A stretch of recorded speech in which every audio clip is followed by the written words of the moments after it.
out of the murk and mystery of 100 million years ago. Up from the depths of unknown waters comes a podcast to confound science and terrorize the world.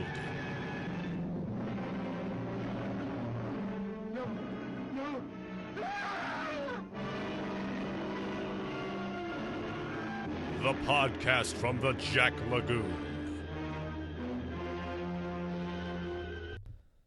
Good afternoon, or evening, or like early in the morning, like the time in between, like the sun fully coming up and the dew fully going away. Good morning, I guess. My name is Jack. This is the Jack. This is the Jack voice. This is the voice of Jack.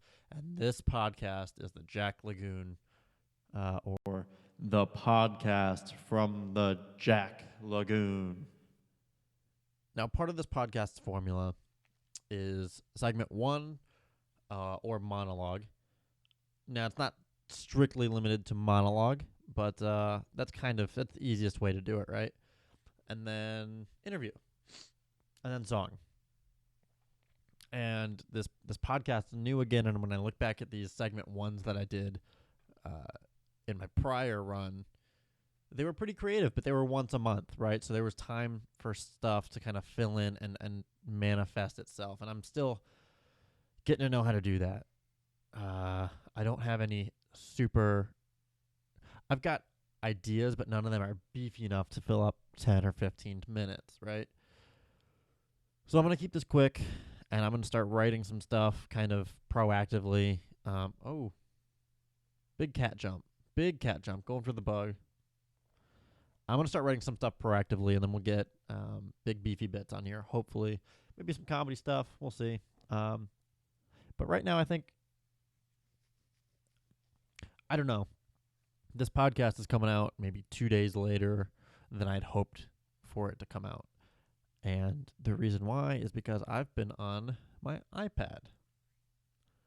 Now, a couple months ago, I took all the stupid time-wasting social apps off of my phone, except Snapchat, and I moved them just to an old iPad that I had lying around. That way, I don't associate my phone with, like, wasting time. It's more of a tool. It's more of a phone. Now, there are shortcuts. There are cheats. I can go to facebook.com and log in. But it's an extra step. And Lord knows I don't like taking steps. So, I've been on my iPad. I've been wasting so much time on social media, scrolling through. Dude, I couldn't tell you what I learned. I got in contact with a makeup artist. Somebody who does, like, makeup tutorials on YouTube on behalf of the podcast, I mean. So the podcast is now friends with a makeup lady. Maybe someday we'll get to hear from her. But other than that, I mean, days and days on social media and for nothing. I mean, nothing. And just sort of in the spirit of, so this episode was kind of about looking inward. And what did Jacob see, or what did I myself see? And I don't know. I think social media is so popular, and I don't know that everybody is treating it with the respect that they ought to. I think it's dangerous. I think it's dangerous in the sense that it can consume time and mental energy without one realizing it. I don't think it'll. I mean, I'm not being dramatic. I don't think. I mean, dangerous kind of small scale. It's dangerous in the way it shapes the way you think. And I hope that you all take 5 or 10 minutes, or no minutes. Probably no minutes. Let's take no minutes. Let's just passively, through this week. That's what we're going to do. That's what this monologue is before the Jack Lagoon, let's get involved, right? The next week, we'll say week, before the next show comes out. When you're just scrolling through and when you're scrolling through Twitter or Facebook or Instagram or fucking Pinterest, you can scroll through, and when you're scrolling and you catch yourself bored, I mean, not really thinking, not retaining, not engaging, when you're bored, just take a little mental note. Remember that you're not having fun, you're just doing. That's just like a twitch. Just realize how not fun this is, and how much of just like an impulse it is. How much of an energy filler it is. Just sit on it. Just meditate on it for a week. And in the meantime, the Jack Lagoon's going on the road. We're going. I'm taking my podcast to Boulder for the week. Boulder, beautiful Boulder, Colorado. Now I'd like to hear what folks have to say, who they want to hear from, but I myself am thinking I want to strike up a friendship with a busker or a street artist of some sort, a musician. Wow, what a cat jump. Dope jump, Sonny. Wow. You guys got to see him. He's jumping up kind of like, I don't know, kind of at a 45-degree angle and just clapping his hands trying to catch this bug. The Jack Lagoon's going to Boulder. We want to talk to a busker or a street artist or a musician of some sort and learn about the town and learn about them and how they got to the street and what they hope to accomplish with street art, and then where street art can get them in terms of career art. I want to learn about what got the person to the street and who they are and what they want to be. But if you guys can think of another way to strike up a conversation with a stranger or an artist or a business person or a weed person, we could get a weed maybe I can do two. Thoughts. This is the perfect time to hear from my Lagoonies, as they're so affectionately known by me and nobody else. So yeah, if you guys have a thought, I guess tweet at the Jack Lagoon. Hit me up, let me know. And otherwise, here's an interview I did with an old friend, Jacob Eccles. Now, I never knew Jacob that well, but he was always very supportive of my podcast.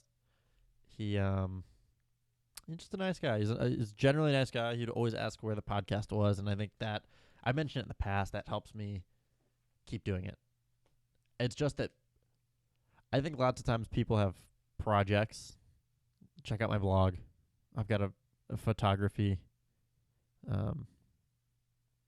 photography Instagram or a makeup tutorial YouTube page. Throwing shade. Sometimes I don't think people care. Like, they don't notice when they disappear, when they stop doing them. And so to hear that from my friends or people like Jacob that I didn't know that well always made me feel good. Like I owe it. Like, some people enjoy it. So Jacob reached out to me and wanted to do it. He had some stuff he wanted to talk about. He works with some mental health. He works with the mental health team over at DePauw University. He's a bright kid studying neuroscience. He battled with his own sadness and blueness and what I think he would probably call depression. What I would call depression from his story.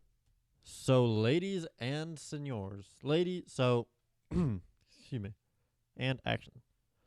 So, ladies, senors, my friend and yours, Mr. Jacob Eccles.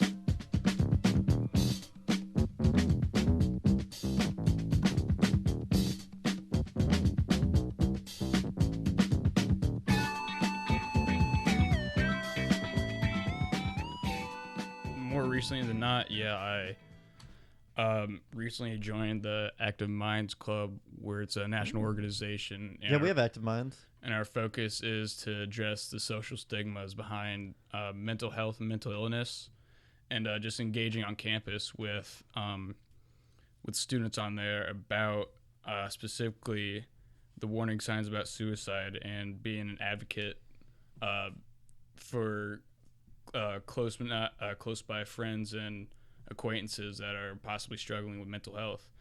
Because I heard it from Dr. Phil the other day. Mental health to him is just as prevalent as anybody getting like a cold or a cough or something like that. It's mental health is a big part in everybody's well-being, and so How do you? I know when I have a cough or a cold, it's really easy to tell.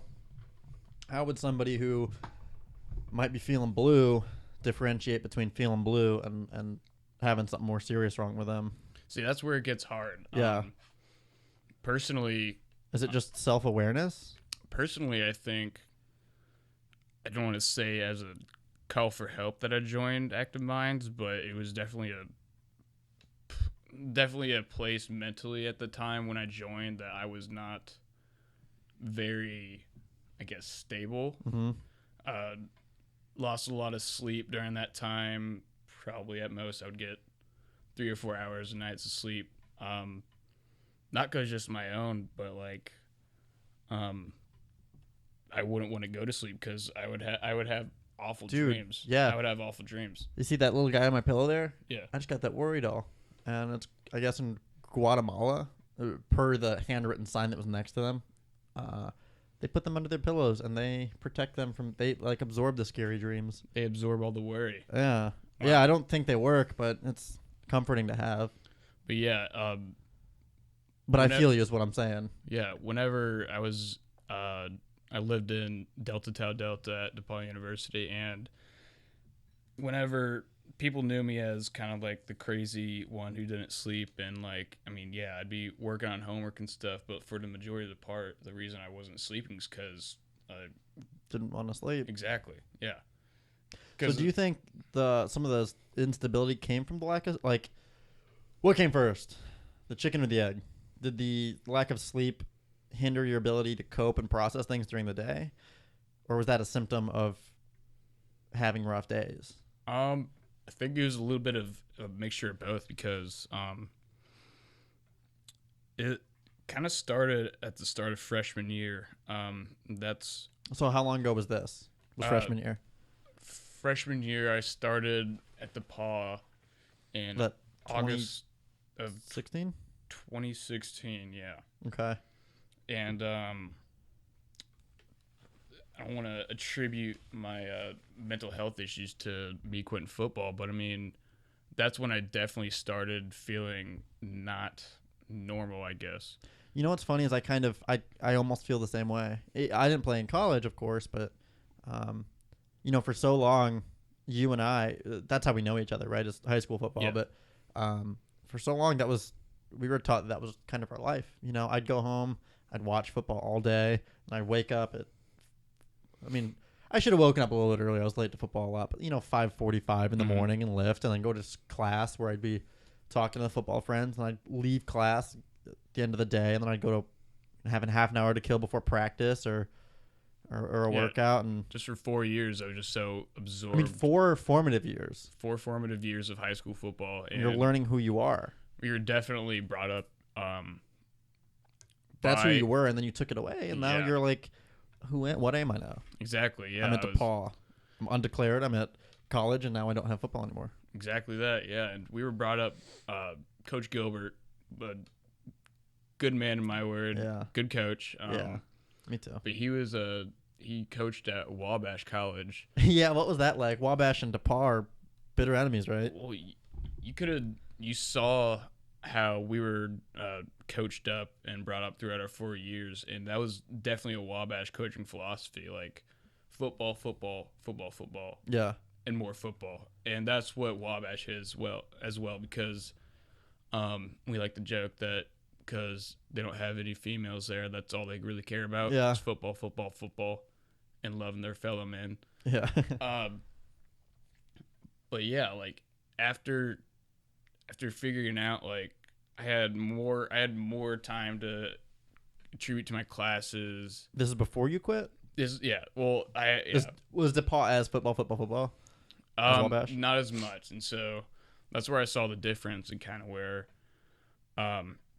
right after I quit, that's when the coaching philosophy at DePaul kind of changed. Is when it got more serious. Because when I got there, like I would never have to wake up for early morning workouts or anything like that, and so the football life at Westfield was a lot more intensive than when I got to college football. Yeah, and so it would be like, kind of lift on your own, get your lifts in, and I'll see you at practice, Yeah. Kind of like lackadaisical. They're not asking a whole lot of you. They're not asking a whole lot, but yeah. And then whole freshman year, we had JV games for all the non-varsity players. So Sunday afternoons were super fun, honestly. That's the only reason I miss football is just talking shit and playing football with your buddies on Sunday afternoons. But yeah, a lot more intensive football schedule at Westfield than DePaul. And so how did that hinder? Why did that help you leave, or aid you in leaving?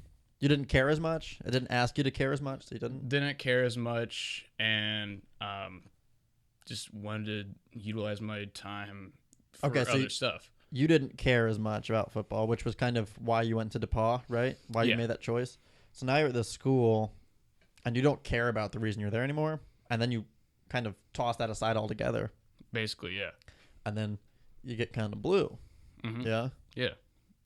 And so I think that's definitely where it all started after quitting football, just floating around at DePaul, taking classes here and there, but had really no significant like direction to go. And so I guess I kind of got lost in the sauce, just speaking. But honestly, it's a little bit of a toxic environment at DePaul because it's a work hard, play hard type of environment where you think that's toxic? The classes are really hard and people are studying really hard, and so whenever we have parties or anything like that, people think that they can just let it all go, relax for just one day or 2 or 3 days. But then once I started realizing that, just after class I would start chilling like 2 or 3 hours afterwards, and then it kept increasing where I would never ever do my homework or really care about anything else because I wasn't there for the original purpose of going to DePaul, because I got recruited by the football team, and just decided to go to DePaul for football. So was eventually joining the frat, which one? Delta Tau Delta. Delta Tau Delta. The Beta chapter. Okay. So was joining that kind of an attempt to fill that kind of hole? Was it maybe unrelated? So we only do spring rush, so we don't have fall pledges or spring pledges. We only do it second semester, and I was not allowed to rush because of my GPA, and the IFC was not allowing me to rush because of my GPA. Not because I'm an idiot or I'm stupid or anything. Well, you weren't doing your homework. I wasn't doing my homework, yeah. And there's a crazy difference if you just read the assignment you're supposed to read and go into class next day. It's crazy how much you understand it more because you actually read the material. But I guess that's lost on me. But I wasn't allowed to rush, and so I was given a ghost bid. So they just gave me a bid, and without doing the whole rush process like everybody else, just joined the house basically. And so I don't know if I saw that as a void to fill with the lack of football, but I'm definitely glad I joined something, because DePaul Greek life is a huge thing, and I'm well. Okay, so you just said I'm glad I joined something. Yeah. Right. So I think a lot of the reason that you, anyway, that you proposed to me was mental health and these in Greek life and specifically the masculine be strong ones like frats. Do you think being a part of something, having that community, kind of helps people beat some of these mental health problems in frats?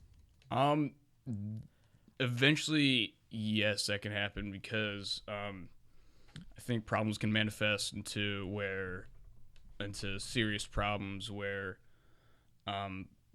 people begin to self-harm or like actually start exhibiting warning signs of depression or severe anxiety or just different actions that are well, that happens. Not healthy. I mean, the fraternity aspect is the environment's a little toxic, and you have to realize like Toxic how?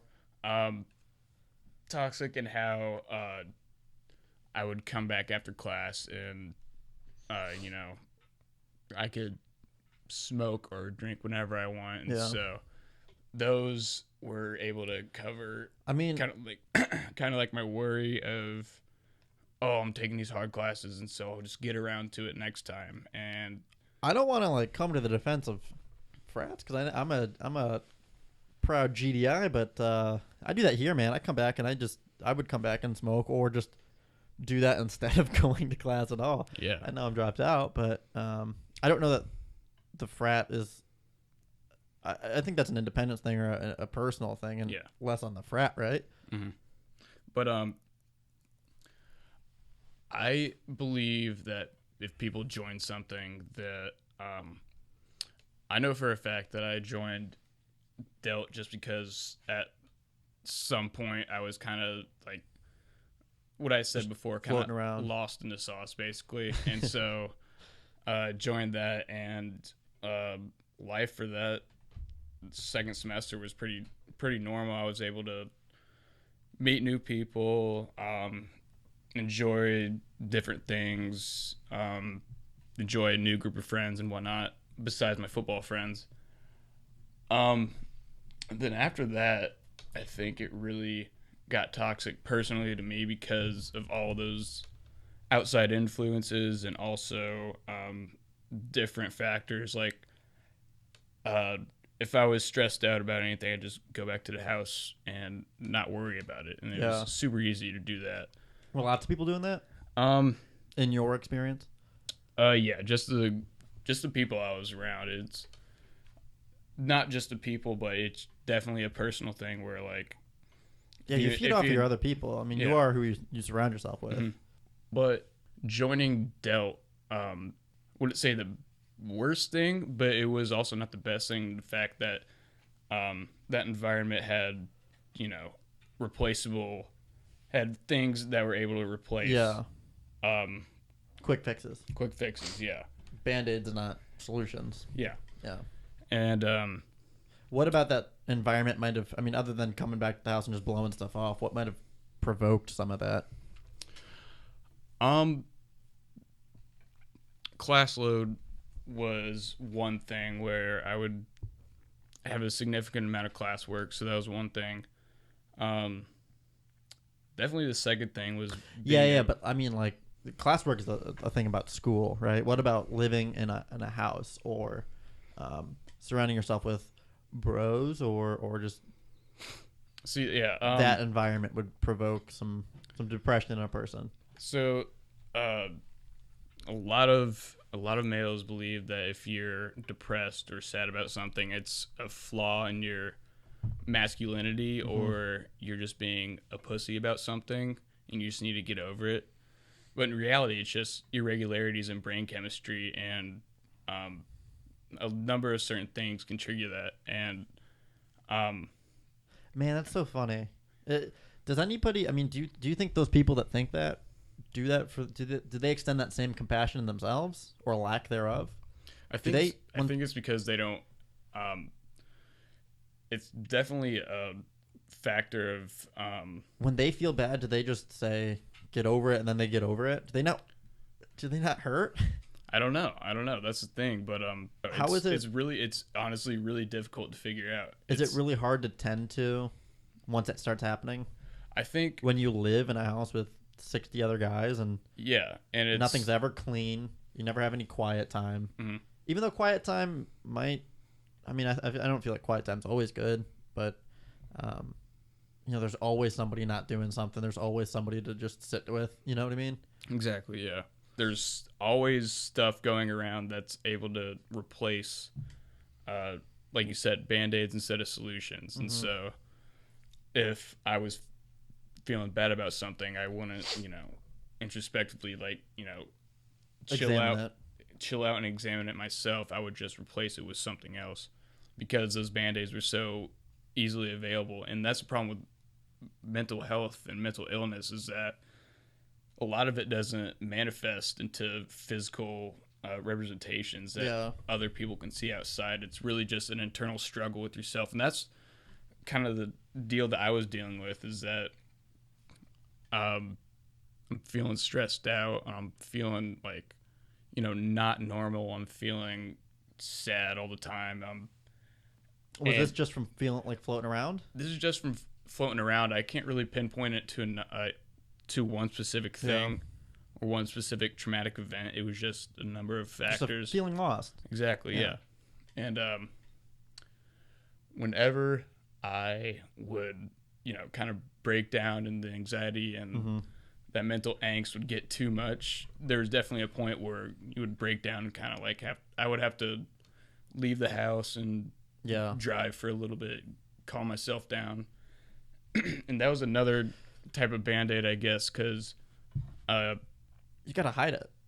You had to hide feeling bad. Exactly. You had to leave and leave your home to feel bad. Yeah,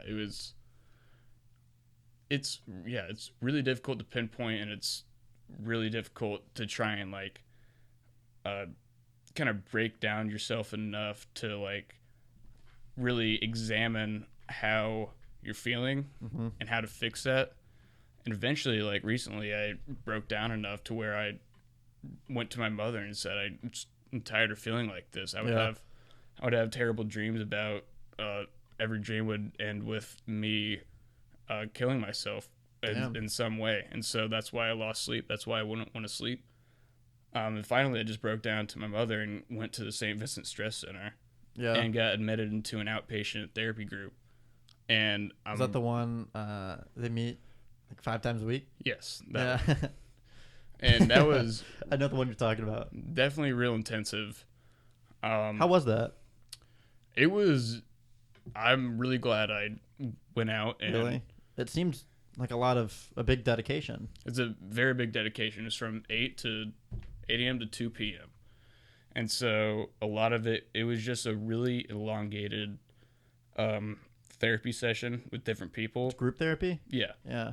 So initially we met up in this one room. I think there's about 10 of us. And then people would go around and say how they were feeling and different levels of how they were feeling. And I generally have a good, I try to have a good outlook on life. I'm trying to be a positive person as much as I can.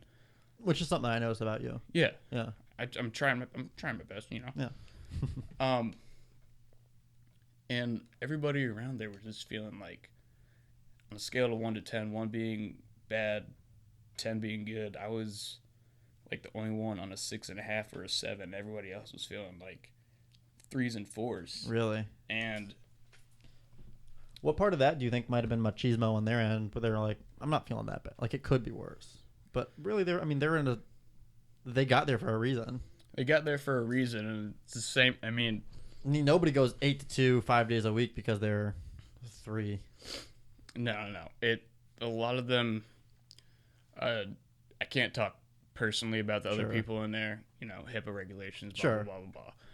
But it made me realize that it's all right to reach out for help. Just like if you have the flu or something, or before you get the flu, you get vaccinated. Right. And so it was okay for me to reach out at a point where I was really, really struggling mentally and personally. And after that day of just talking it out and really examining what was bringing that mental angst and anxiety and that mental pressure from inside, that cognitive strain. It made me realize that, you know, you're able to reach out and get help, and it's okay to, like, you know, talk it out. Yeah. And actually, like, express your mental angst in a way that people can help out, because there are people in the world that are experts on mental health and counseling, and so they're there for a reason. And so after I went for that day, I only went for one day. Oh, okay. And so from 8 to 2, I was learning about different people's views, or where they came up, their upbringing, why they're there. And I'm really glad I went to that, because it made me realize that Just a big perspective changer. Just the one day. Yeah, just one day. And Why didn't you keep going? I decided to not go after that first day. Well, after the first day I went, I decided to not go because, like I said, I try to have a generally, like, optimistic and positive view on life, and I thought that the 8 to 2 was kind of too intense for me. Yeah. And I wasn't feeling that bad. It's a long time to focus on, like, I'm depressed. Yeah. It was a long moment. We had breaks in between and whatnot. We had lunch there. But it was, I think that from 8 to 2, that same discussion with other people, I could have had that same help from like 8 to 10.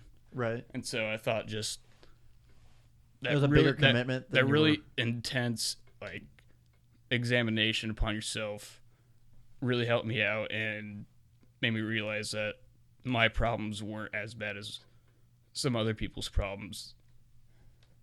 Sure, but that doesn't mean they don't deserve to be addressed, right? Exactly, yeah.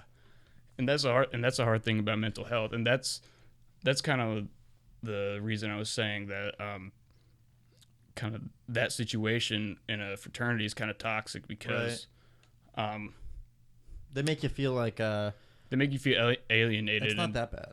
It could be worse. It's like, not that bad. You need to suck it up and just keep going, dude. Yeah. But in reality, like, like, sometimes you need to reach out and actually, like. So did you replace that with anything? Did you start seeing somebody or trying medication? Yeah, I have been prescribed to Paxil, and I'm on 30 milligrams, and that's a SSRI. And I don't want to fully attribute, I don't know, my increase in my mental health game just to the Paxil, but I've definitely noticed. I've definitely noticed days where I'm just randomly smiling. Yeah. And, like, enjoying the weather, and, like, I like doing the small things now instead of, like, just. So when did that start? August of, more like June of last year. So a year. Yeah. Yeah, that's It good. was a solid year. I mean, I've been able to do a whole bunch more now. I'm the philanthropy chair at Delta Tau Delta. Boom, philanthropy chair. I'm the PR chair of the Active Minds Club.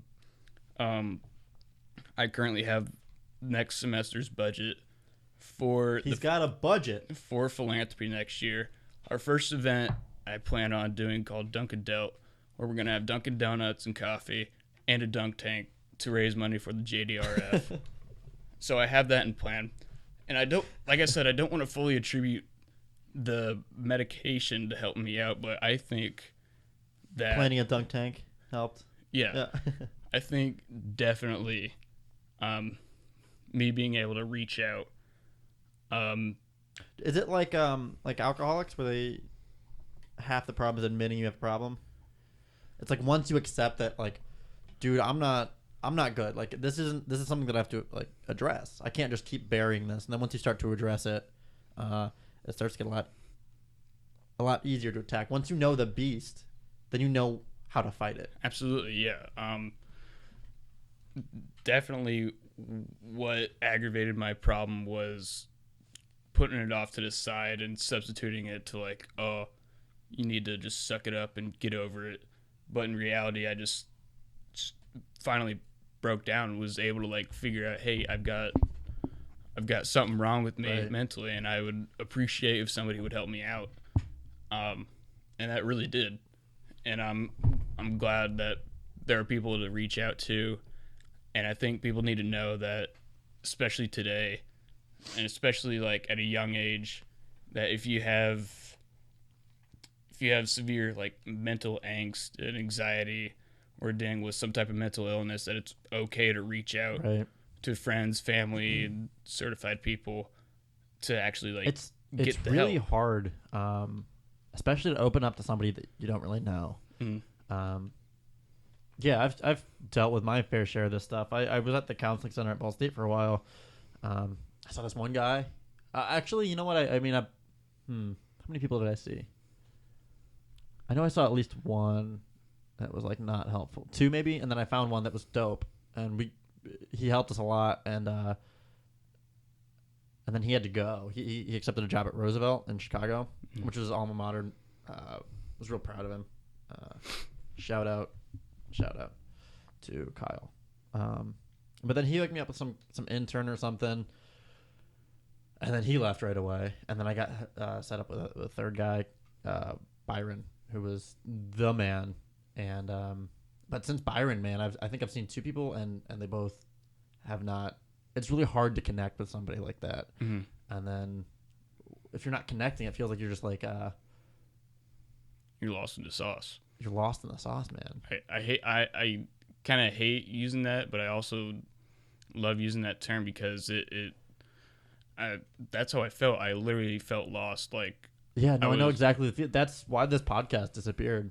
So I was like, I don't know. Nobody's listening. Like, why am I doing this? Like, why am I spending so much effort? And sometimes it's not good, and then I spend all this effort, and I just feel bad. Like I did a bad show, and then.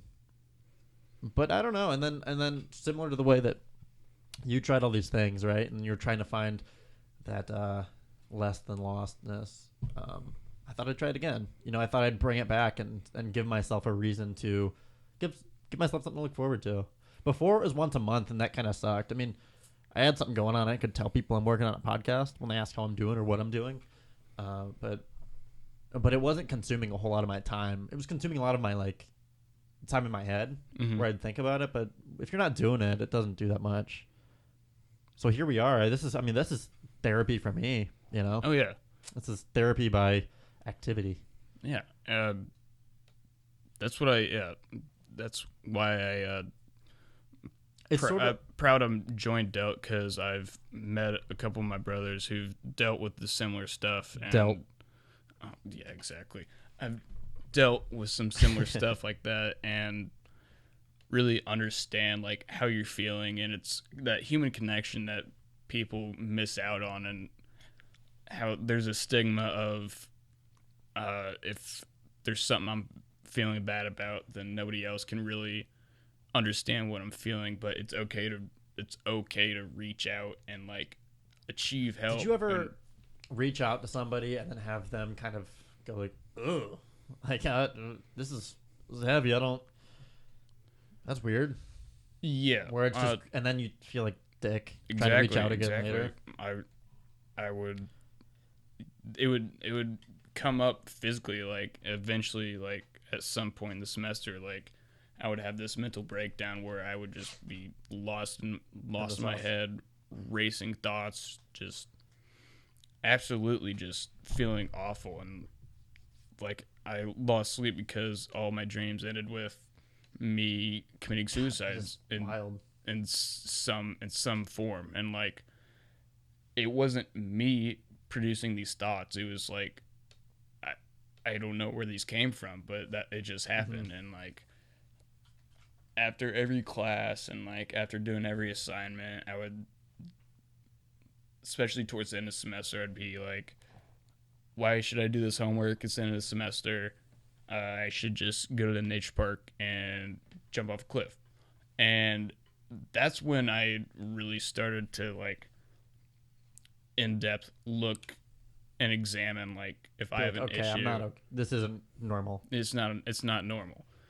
And I try to reach out to some of my close friends, and it's not like they don't understand. It's not that they don't want to help. I said they don't know how to handle understanding. They just don't know how to handle it. It's kind of it's a serious topic, and trying to reach out to my friends who aren't dealing with some type of haven't dealt with any mental health issues like that.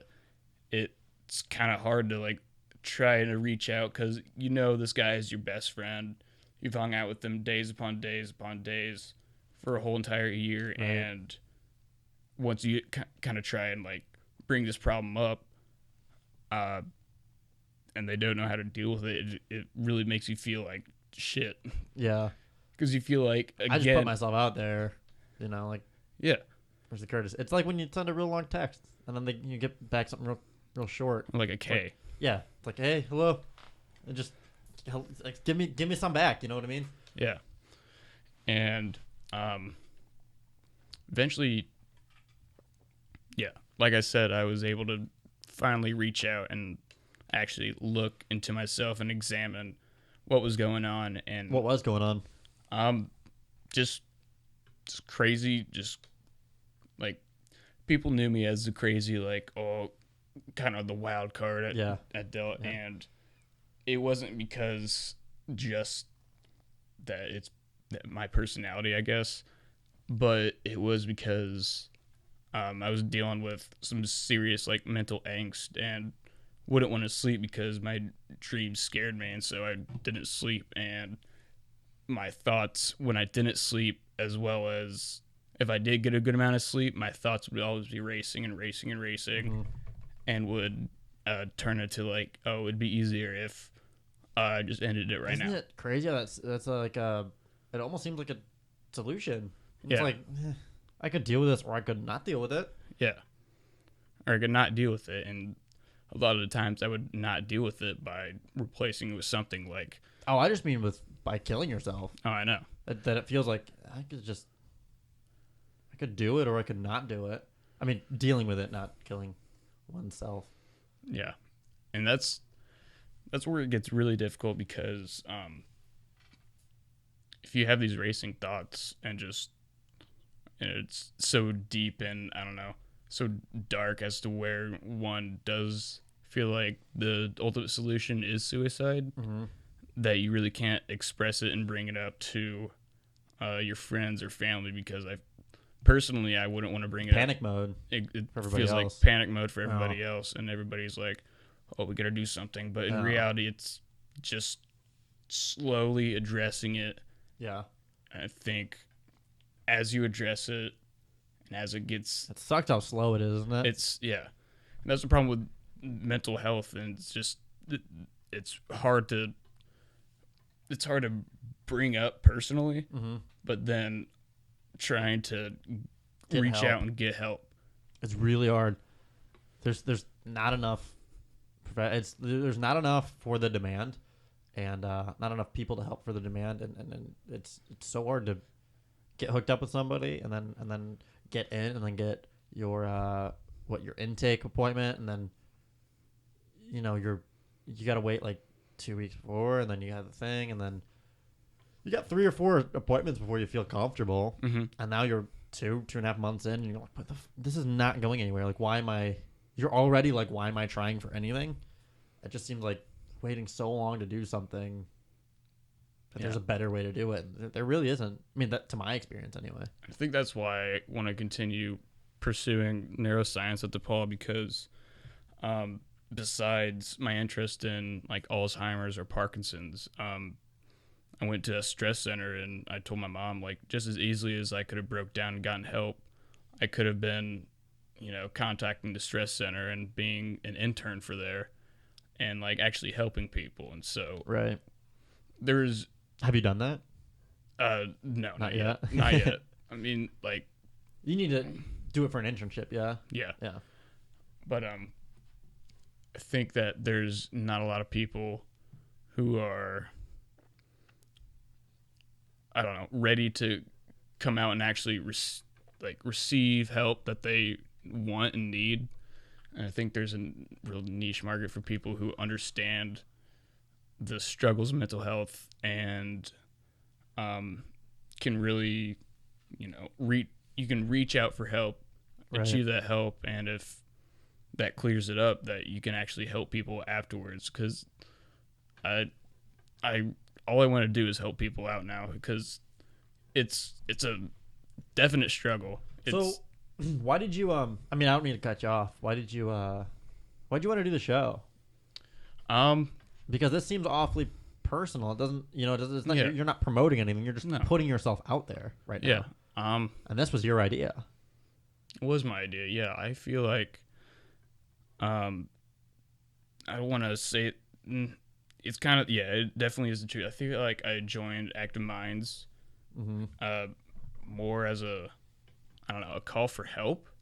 Right. And that I was able to reach out to certain people who are talking about similar things and are addressing the warning signs of suicide and stuff like that. And then I was able to also reach out and do like this mental health fair at the Paw, which provided kids information.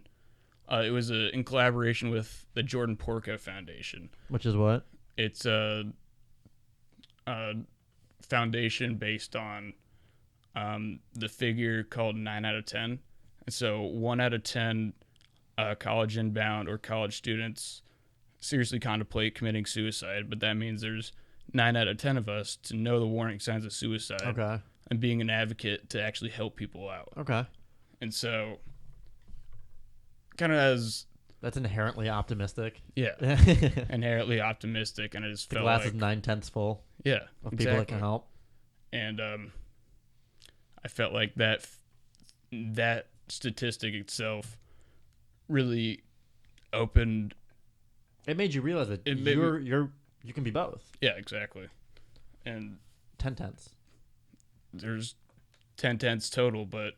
Well, I mean, if the 1/10 you, the person who seriously considered it, becomes one of the 9 that can recognize the symptoms, that's 10/10 of people that can recognize the symptoms. Yeah, and that's an outstanding percentage. And it's an outstanding percentage, yeah. And I feel like at DePaul, with such a close-knit environment, there's only 4,000 kids there. And so I feel like that if a vast majority of the students there at DePaul specifically knew the warning signs of suicide or knew how to advocate for help in some way, that it could make a difference, a real difference, because I felt alienated myself within my house, within that school, because I was just, again, lost in the sauce and literally just floating around, just trying to figure out what the hell to do. Like, and it's awful thinking about that, but eventually I was able to reach out, get some of the assistance I needed, and now all I want to do is just help people out who are dealing with that same shit. And I feel like it's definitely something that can be addressed and can be solved. So why neuroscience specifically? I mean, like, it seems like psych might be a more direct route, right? Psych is more, I feel like, kind of analytical and kind of extrapolative, I guess. Like trying to extrapolate upon people's problems through like different theories and whatnot. I wanted to do neuroscience because I believe brain chemistry is a huge part of it. And especially talking about like Alzheimer's or Parkinson's, it's just the degeneration of brain cells that causes all these, like in Parkinson's, tremors, or in Alzheimer's, memory loss. Missing brain cells can mess up the way a person functions. Exactly, yeah. So you've taken class about this? Yeah. Yeah, cognitive psychology or neuropsych or something? One of my favorite courses of all time was cognitive psych with Dr. Roberts. Shouts out Dr. Roberts. Great professor.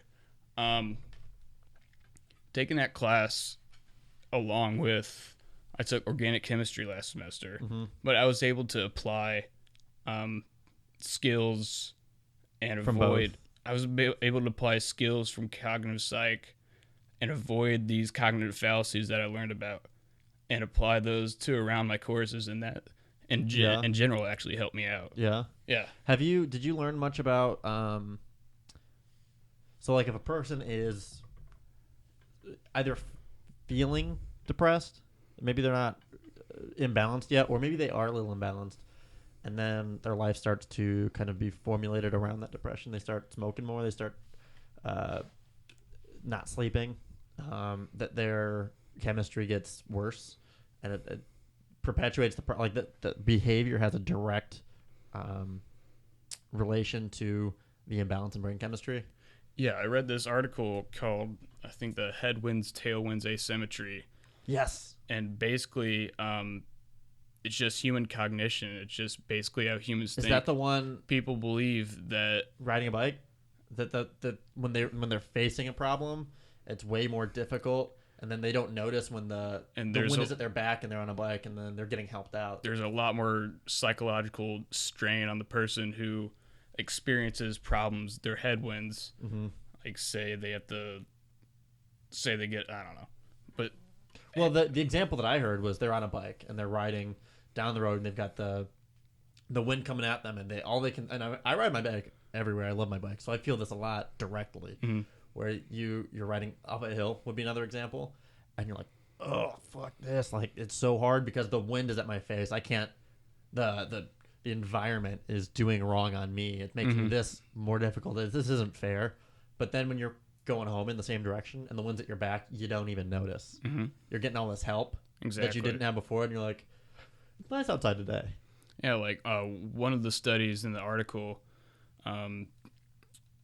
questioned NFL fans about their win-loss record, and fans of American football would attribute the losses to the difficulty of the schedule instead of their team or just the sake of chance of them losing. Yeah.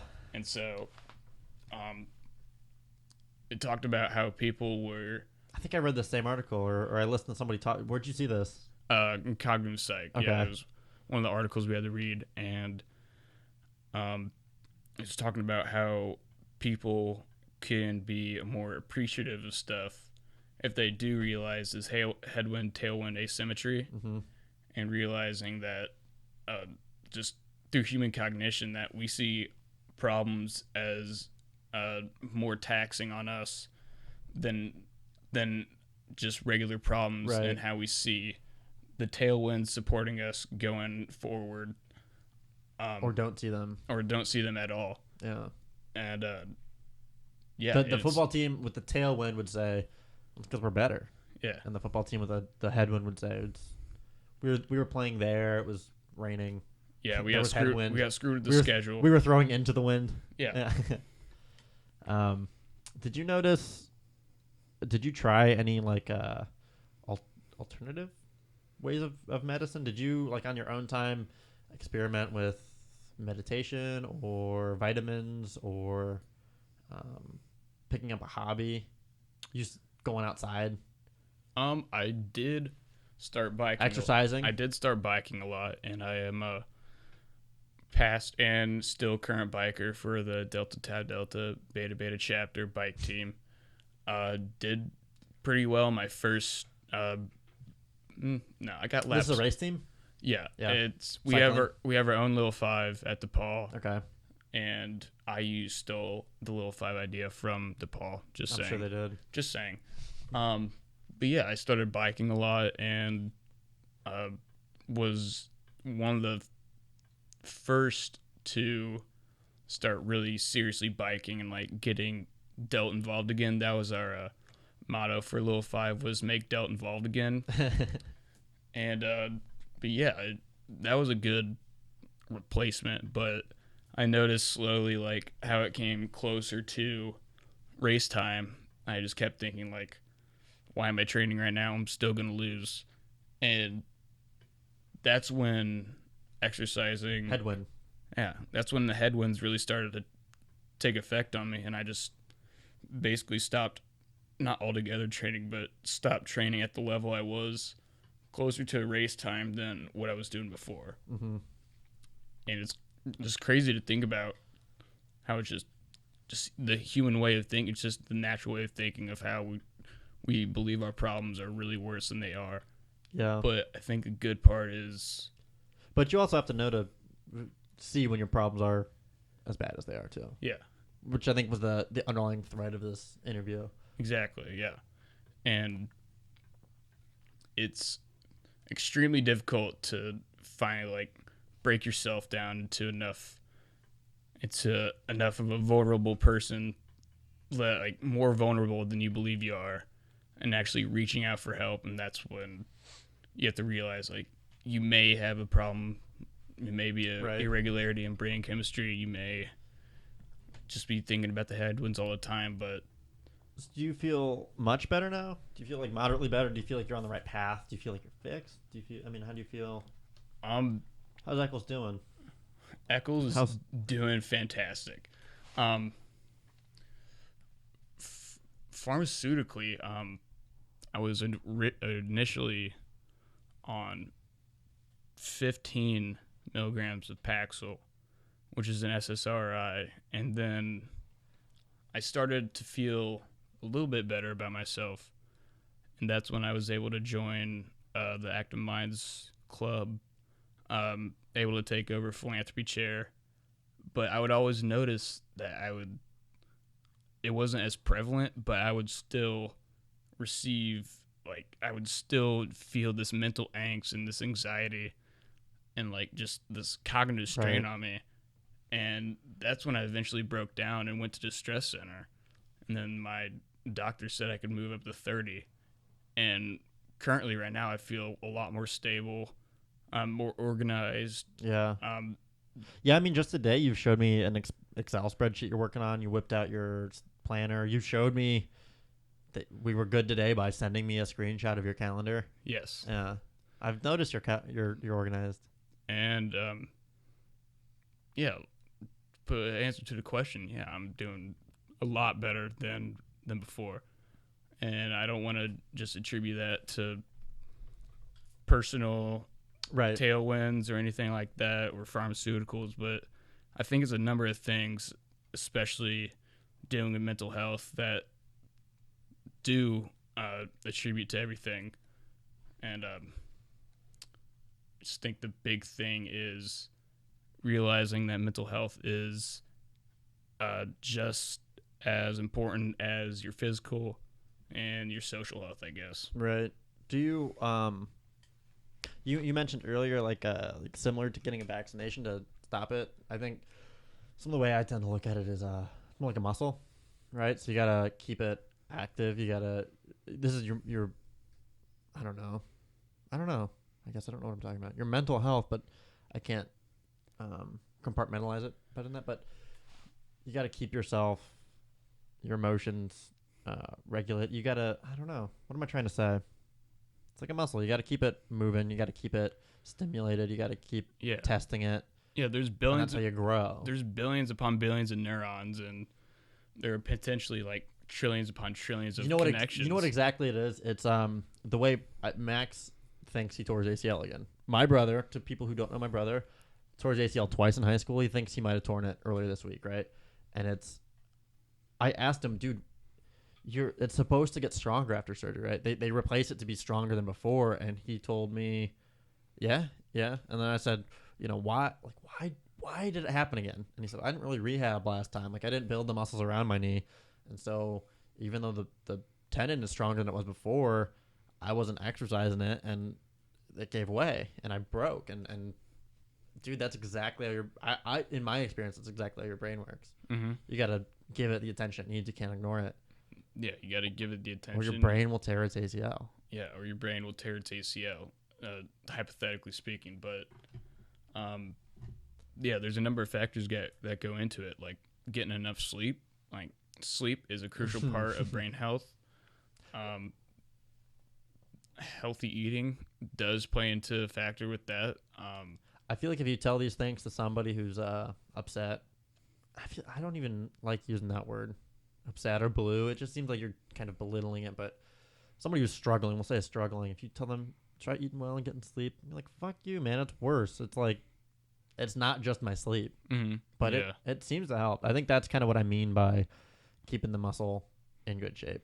Yeah, and You gotta be healthy about it. after examining myself a little bit more, I'm like, we were supposed to do this show on Monday, but I was up in the morning getting a lift in, and I overslept, and I overslept the show, and so But at least you were sleeping. But at least I was sleeping. That's good, right? Yeah, Yeah. I think so. Yeah. You went back. You slept twice. Yeah. But yeah, how are you feeling, Jack? How am I feeling? I don't know. I always feel weird. So I wasn't sure if I wanted to bring this up because it felt like an overshare. Mm-hmm.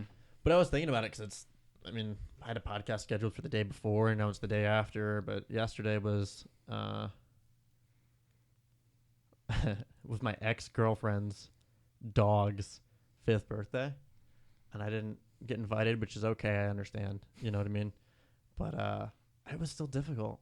You know what I mean? Like, it was like, I was real tight with that dog, and that was the first one I didn't get invited to, and I went to the last 3, so I missed maybe the first 2. I wasn't around, and or the 1, 2, yeah. But you know what? I was real worried about it leading up, and I ended up being okay yesterday. Yesterday was fine. I think that was a good test. I think that was a good, tangible way to reevaluate how I'm doing. I'm doing my second podcast in the week. Your old boss, Stan, right? Yes. I talked to him last weekend. Stan is a mutual friend of Jacob and I. And he kind of told me, like, he knows people that have gotten pregnant real young and that their lives have fallen apart independently or subsequently. But dropping out of school and waiting tables, like, I'm still 22 years old. And you know what I mean? Like, I can be hard on myself about that.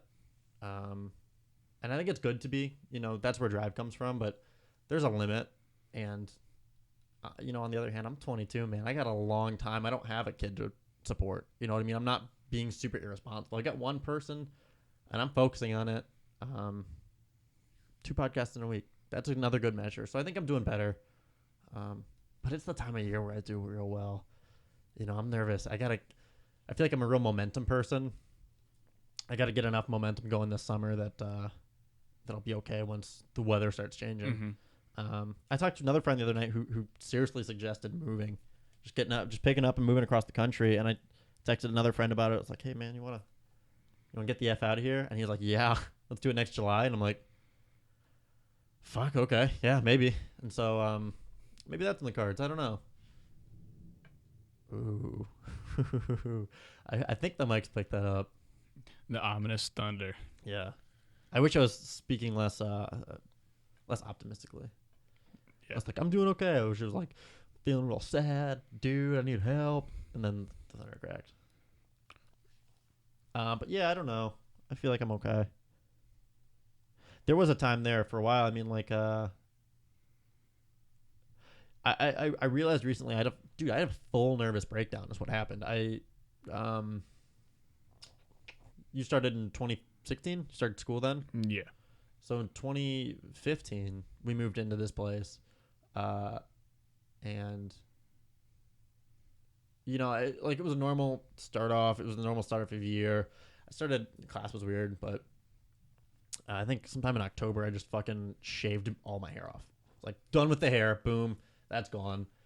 And then over Christmas break, I built like a bed for that dog and started a candle company. I was just like, boom, let's knock shit out. And I thought I was doing really well, but it was like I was totally being manic. You know what I mean? I was just like, let's get everything done. Let's start a company. Like, I spent a lot of time in the garage and like just building candles and stuff.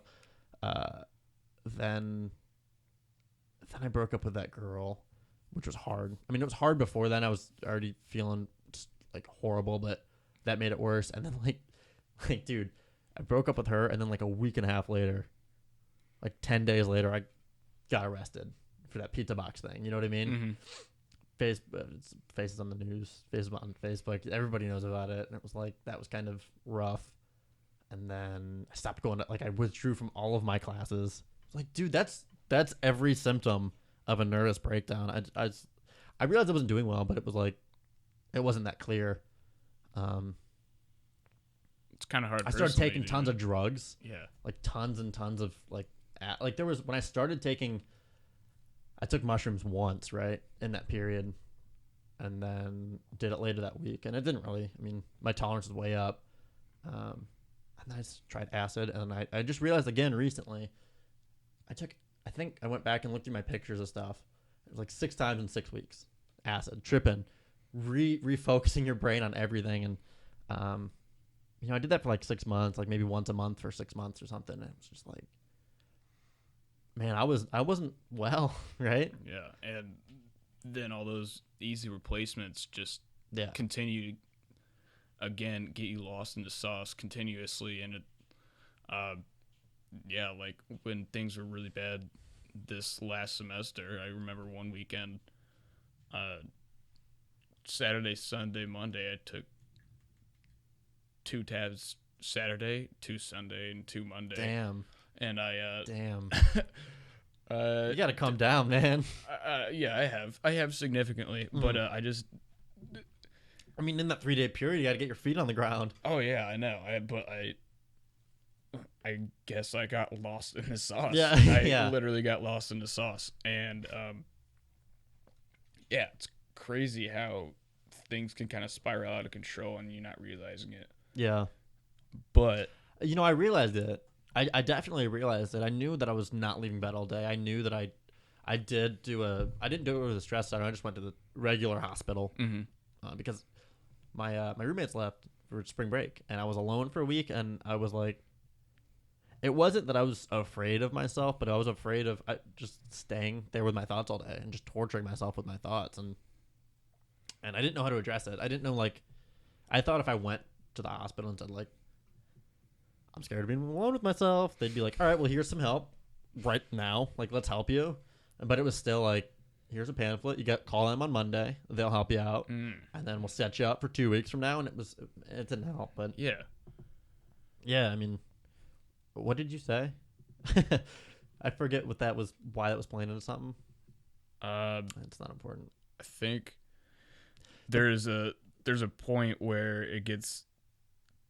There's a point tipping where point. Yeah, I knew that it was bad. Yeah, but I didn't. There's that personal realization, but then there's also the external part of your friends and family. It's not like saying your friends and family can't help you, but mental health and struggles with mental health personal don't manifest physically. And so a lot of people saw me as wild card, optimistic, fun, having fun. That's how I've always known you. Yeah, and for the most part, this last semester is more of just guys just covering up my mental angst, my cognitive strain, and just. Yeah, I didn't cover it up so well. I'd be like, I'm depressed. You guys know I am. It's cool. I'll get better, but that's where I'm at. I think the idea that I'm looking back on all of it, I'm talking about it in hindsight's good. Yeah.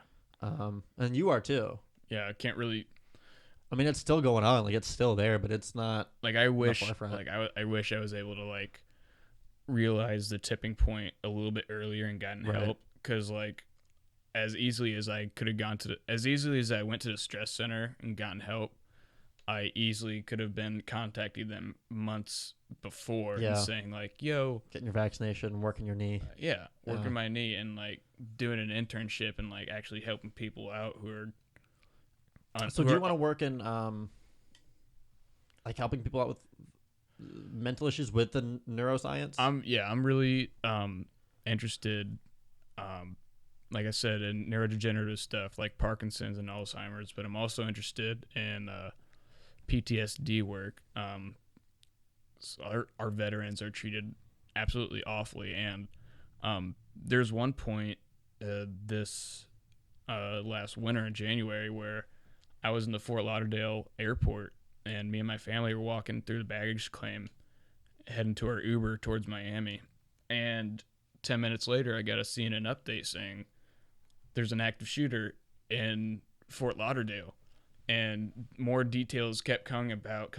And it was a U.S. veteran who basically was going crazy. He called the FBI months ago talking about voices in his head, telling him to shoot everybody. And eventually it literally came to the tipping point where he felt like he was reaching out, where he had to do that. And he reached out to, I mean, the FBI. The FBI. Probably not the right place to reach out, but. And I feel like if more people realize that mental health is a huge aspect of people's well-being, I feel like that could have been prevented and lives could have been saved. Mm-hmm. And so that's hopefully where I'm going with this neuroscience degree, or I don't know. I might just drop out. I'm just kidding. But yeah, that's hopefully where I want to go with the neuroscience field, just helping people out, because there's a distinct market and there's a lot of patients that need help with mental health. Mm-hmm. And hopefully I can, be there to help. Yeah. So what are some of the stigmas we're trying to break? Specifically in like the fraternity aspect, Okay. the environment of mental health, or like depression being flaw in someone's manliness or their manhood, and like, oh, you need to get over it, you fucking pussy. But people need to realize that if people are reaching out for those specific reasons, that maybe they're actually like reaching out Mm-hmm. and actually trying to get help, or not just trying to like just put their Make things problems to about the them. side. Yeah. Just not being a pussy about it. Yeah. What are some of the warning signs that these people can look for? Isolation, giving their personal Giving their things shit away. Yeah. Just talks about killing themselves, doing bad in school. Just kind of giving up on their responsibilities. Basically just losing all sense of like responsibility and trying to figure out what they're doing. And it's difficult to try and like pinpoint it, but there are distinct issues to look for. Yeah. Just like that isolationism, their grades going into decline. You can be the most happy, optimistic person, but I mean, if you see things going awry, then it's okay to reach out to somebody and like ask them if they're doing okay. Mm-hmm. It's And if you reach out and they say, no, I'm not doing okay, what's a good way to help? A good way to help, just being by their side. And I think it's that human connection that can really break down some of those stigmas of mental health or depression. Letting them know it's okay. Letting them know it's okay, and like they're not just some weirdo in this world full of normal people. Yeah. Like everybody has these issues, and it's okay to reach out and get help with it. Yeah. Right on, man. Thanks a lot for doing this and telling all my people and all your people. I appreciate the interview, Mm-hmm. and we'll have some more listeners after this. Hopefully, yeah. Bring us to DePaul. Get some love on the street on DePaul. For sure. We'll bring it to WGRE. Yeah, and show your Active Minds friends. Sounds good. Okay, cool. Thanks, man. Sick. Hey guys, this is Jacob Spencer Eccles here with the Jack Lagoon. This is the Happy Song by Otis Redding. I hope you guys enjoy.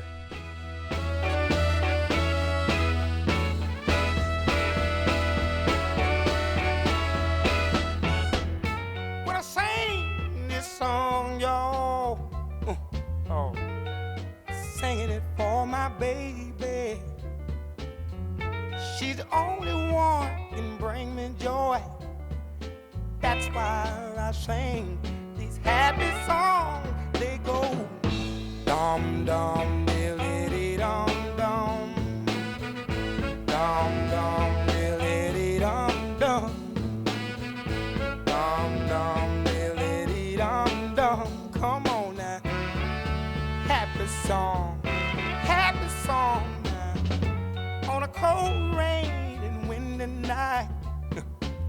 She shut all my doors, she cut off the lights.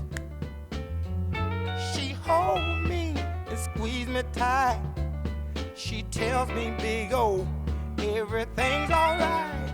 Then I go, dum dum, dilly dee dum dum. Play it again, dum dum, dilly dee dum dum. Do it again, dum dum, dilly dee dum dum. Come on now, those happy songs, happy songs. Come on.